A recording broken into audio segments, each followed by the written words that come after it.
composed or is it dramatic? Do we have any drama queens or kings in the room?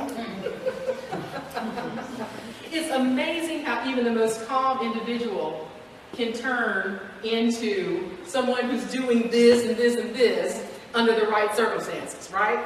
I've been there, I'm gonna own it, I've been there.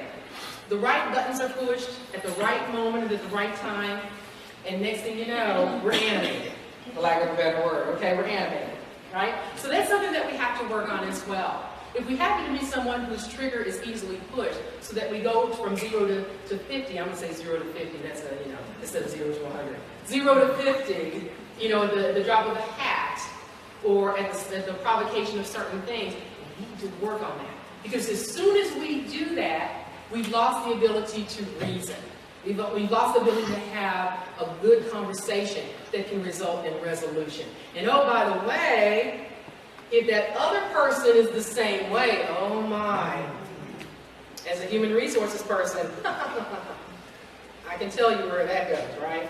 I'm sitting there, they're sitting there in my office, So work on your ability to maintain your emotion. Now, obviously, you know, we have a limited period of time, but there are techniques and tools that you can use and practice for maintaining your emotion. And one of them we will go over this afternoon, which is scripting, okay, kind of practicing, okay? So that's one of them. But keep in mind when we're talking about this, part of the drama is not what you say, it's how you say it, right? It's your tone, it's your body language, it's that whole package. So that's what you want to be taking into consideration when we talk about that, okay? So, this is what I mean by assessing yourself. Just a brief snapshot.